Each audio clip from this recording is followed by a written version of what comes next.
we do have a big event coming up this weekend. So we're at really the halfway point for the Capcom Pro Tour. Blink Respawn 2025 in the DR is coming up next. And then after that, there's only 4 more premier tournaments, which will have the auto qualifiers for Capcom Cup itself. And then the rest of the people qualifying are going to come from the World Warrior program, or 6 of them from the points leaderboard as well. So you can see here highlighted in green for the current standings in the Capcom Pro Tour, who's in the running to qualify via the points leaderboard. And as people auto qualify, they get pulled out of this running here. So we're actually at the halfway point already. A lot of the events were kind of front loaded in the season, but it's going pretty quick. Blink Respawn is the next one. And also we're almost near the end of the Esports World Cup qualifiers, even though they're going to do 10 qualifiers via the LCQ, which is absurd. Last year was already weird at the EWC LCQ because top 4 qualified. The whole second half of top 8, most people did not care about. They just cared about who made it into top 4, and Lashar ended up winning that tournament. But now it's top 10, which with a double elimination bracket doesn't make too much sense, because generally what happens is you have the 8 people in top 8, and then 4 players will qualify for 9th place. This means they have to do some kind of mini tournament between the 9th place finishers to determine the last 2 who's going to move into the Esports World Cup. But once again, the whole point of this whole event is just to get people into Saudi Arabia and to you know, make Saudi Arabia look good. It's really not about any kind of like actual tournament logistics or what makes the most sense to run a circuit like that. Having a lot of LCQ spots kind of makes sense with the agenda for the whole event. Probably it's going to get more players to go out there and attend the actual event. That's what they're doing there. But basically, we're getting near the end of both of these little circuit seasons. Blink Respawn is up next, and it is stacked. So Blink Respawn has become the de facto DR premier event in both the CPT premier sense, and also just for being, you know, the most notable Dominican Republic tournament series right now. It used to be Game Over back prior to COVID. That was the one I actually got to attend myself in 2019. It's stacked this year. So we've already seen that the point system works. Esports World Cup qualifiers combined with point system for Capcom Pro Tour gets players to show up, because it is super stacked with players from Europe, Asia, Japan, and of course North and South America as well. The local strong DR players, as you would expect, to be attending here. You can see the big difference, because if you go to the previous year's Blink Respawn, which was also a premier event, not a qualifying event, this is the event that Noah the Prodigy won to get his Capcom Cup qualification spot, where he then went on to get like a 5th place finish at Capcom Cup, if I remember correctly, and was one of Dual Kevin's notable 2nd place finishes. Also, interestingly enough, this was the first offline showing at a premier event internationally for Blaz and Craime, you know, the Chilean wonder duo. Blaz got a 7th place finish there, and Craime got a 4th place finish at this premiere. To be fair,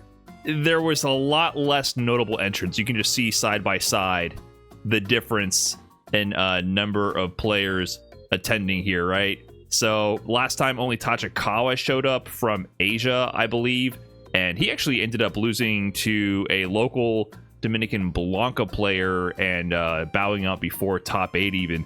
And interestingly enough, Mena RD actually got double jeopardied by Nane Jr.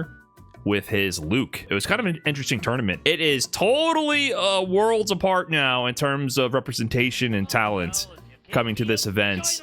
So Noah's going to have a really tough time if he wants to defend his title here at Blink Respawn and get his qualification back into Capcom Cup. We got Zengi Pilato out there, all the top American players. Mena RD's back, Kaba's there, Craime's returning. We're going to see Blaz there as well. And then, of course, the Japanese squad coming out in full force, including Fudo, who was, you know, just won Topanga League in pretty dominant fashion. Looking like the standard cast of characters that you're seeing at like the CEO, the Combo Breakers, there's always like a set of top level players that have secured their travel budget and they end up going to every event.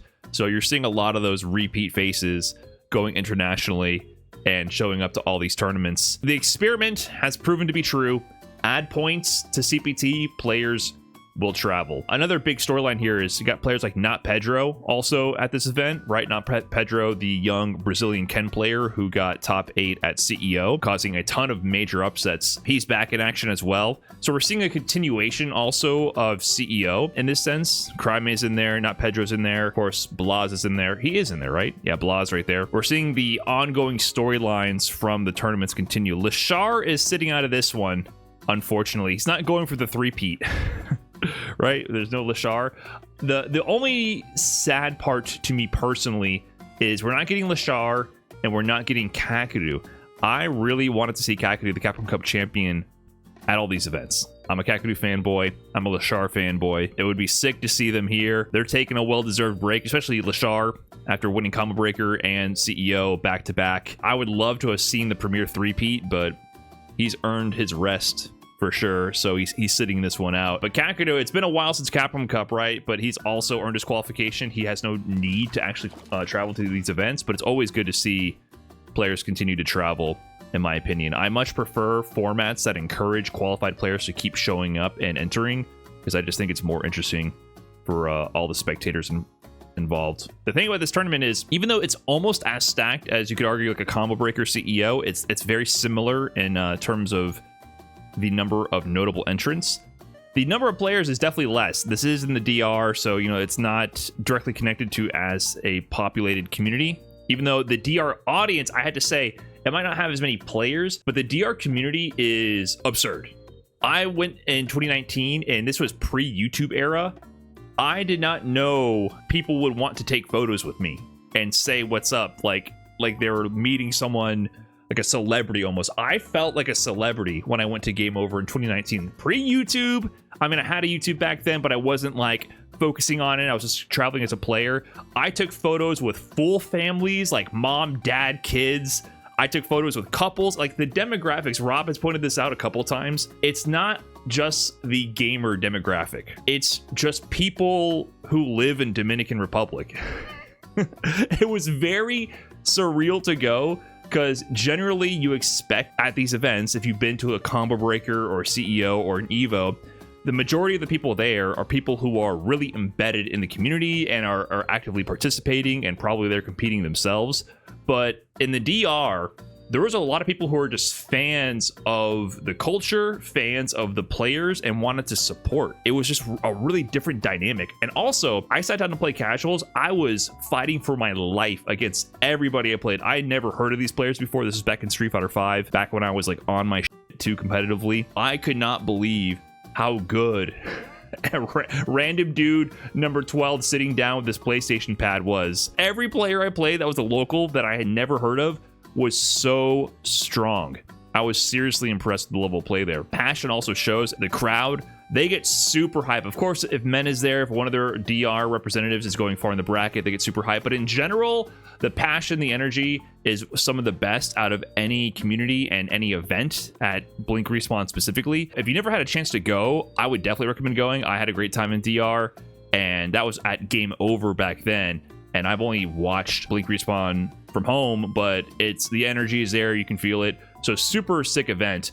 But there's only 273 players in this bracket actually competing, which means there's a huge density of top level players. So if you look at the pools here, Inkross has the notable entrance with the pools. Look at the pools. Pool 1 has Ending Walker, Zengi Bolado, Tachikawa, Jachi, who's like a top DR player. Not as familiar with the guys here, but that's Pool 1. Pool 2 has Blaz, Kobayan, Nephew. Pool 3, Daigo, Not Pedro, Oil King crossover. Pool 4, Higuchi, Gachikun, Chris G, Brian D, Frozen. Like, it's a little nuts. These are pools, by the way. Pool C2 has Fudo and Itabashi Zangief, Samurai, and Ajax Fidelity all in one pool. Pool C3, Momochi, Knuckledew, Problem X. It's just like, it's crazy. And that's just the reality of it when you have this many top-level international players. It's just how it is. So people are getting thrown straight to the Sharks right away. Another player I'm looking out as a fanboy, I'm looking out for Boost Lee over there. He's going to have to go through Hikaru, Narakun, and Roy, though. Boost Action, he's been playing really well lately with Terry. So it's going to be a super sick event. Definitely tune into it this weekend. Check it out. You won't be disappointed. The energy is next level.